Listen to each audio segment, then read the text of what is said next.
Assalamu alaikum everyone. Today we are going to discuss the Victorian Age, one of the most important periods in English literature. This period lasted from 1837 to 1901 and is named after Queen Victoria. It is very important to understand the Victorian Age because it had a deep influence on both English society and literature.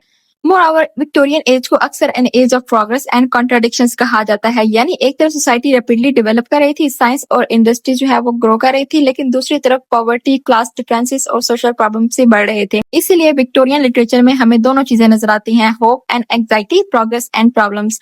अब हम बात करते हैं political background की। तो queen Victoria के rain में Britain दुनिया की सबसे पावरफुल नेशन बन गया था। ब्रिटिश एम्पायर इतना वास्ट था कि लोग कहते थे the sun never sets on the British Empire, यानी ब्रिटेन की कॉलोनीज दुनिया के मुख्तलिफ पार्ट्स में मौजूद थे। इसी पॉलिटिकल स्टेबिलिटी ने इकोनॉमिक ग्रोथ को सपोर्ट किया और ब्रिटेन को वर्ल्ड लीडर बना दिया।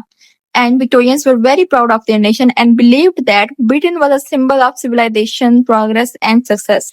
तो अब हम बात करते हैं इंडस्ट्रियल रेवोल्यूशन की। विक्टोरियन एज का सबसे important background factor industrial revolution था। फैक्ट्रीज एस्टैब्लिश हो रही थी, रेलवेज बन रहे थे और कृषि ने ट्रेडिशनल मेथड्स को रिप्लेस कर दिया था।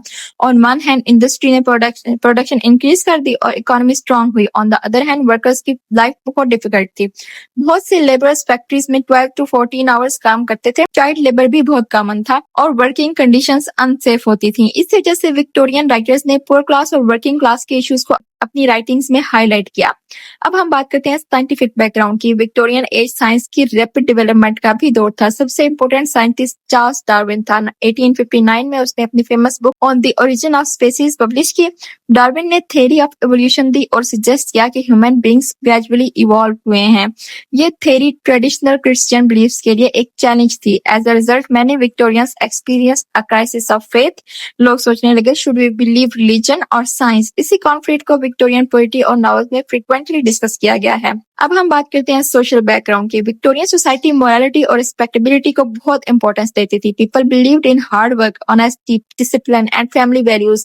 एक आइडियल विक्टोरियन सिटीजन वो था जो रिस्पॉन्सिबल, हार्ड वर्किंग और मॉरली अपराइट हो, लेकिन रियलिटी इतनी सिंपल नहीं थी। रिच क्लास लग्जरी एंजॉय कर रही थी जबकि पुअर क्लास स्लम्स में रहती थी, यानी आउटवर्डली सोसाइटी रिस्पेक्टेबल थी but internally many social problems existed.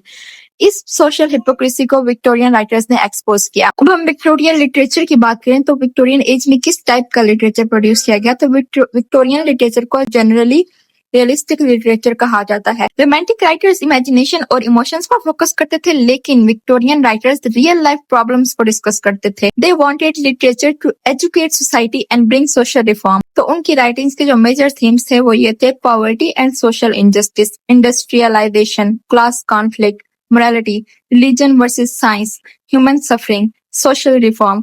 तो विक्टोरियन राइटर्स का मकसद सिर्फ एंटरटेन करना नहीं था बल्कि रीडर्स को सोसाइटी के इश्यूज के बारे में सोचने पर मजबूर करना भी था। तो अब हम बात करते हैं मेजर राइटर्स की। तो Charles Dickens, one of the most famous novelist of Victorian age, उसने पुअर चिल्ड्रन, वर्कर्स और सोशल इंजस्टिस को अपने नॉवेल्स का सब्जेक्ट बनाया था। उसके नॉवेल सोसाइटी के प्रॉब्लम्स की रियलिस्टिक पिक्चर प्रेजेंट करते हैं। नेक्स्ट हम बात करते हैं Alfred Lord Tennyson. Tennyson Victorian age का रिप्रेजेंटेटिव पोएट था। उसकी पोएट्री में faith, doubt, loss and hope के थीम्स में मिलते हैं। उसने विक्टोरियन सोसाइटी के इमोशंस और कंसर्न्स को एक्सप्रेस किया।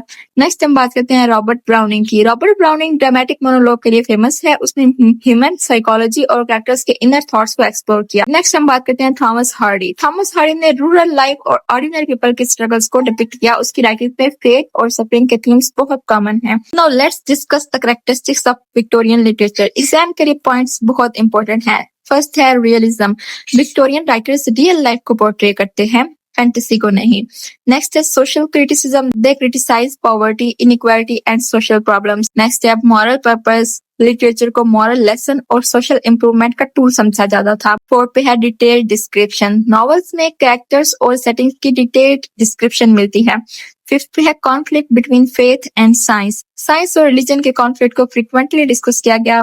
6 पे है interest in common people, ordinary people की लाइफ और स्ट्रगल्स को इंपॉर्टेंस दी गई। To conclude, Victorian age was a period of remarkable progress in industry, science and politics. However, it was also an age of poverty, inequality and social challenges. Victorian writers ने society की realities को honestly portray किया और literature को social awareness का medium बनाया। अब easy exam line मैं आपको देती हूँ। Victorian age was an age of industrial progress, scientific development, moral values and social reform reflected through realistic literature. तो अब इजी मेमोरी ट्रिक ये है कि आपने 3 वर्ड्स याद रखने हैं, तो आपको पूरी विक्टोरियन एज जो है वो याद हो जाएगी। वो है प्रोग्रेस, प्रॉब्लम्स एंड रियलिज्म। तो ये था आज का विक्टोरियन एज का लेक्चर। वीडियो अच्छी लगी हो तो लाइक, शेयर और सब्सक्राइब करना मत भूलिएगा। अल्लाह हाफिज।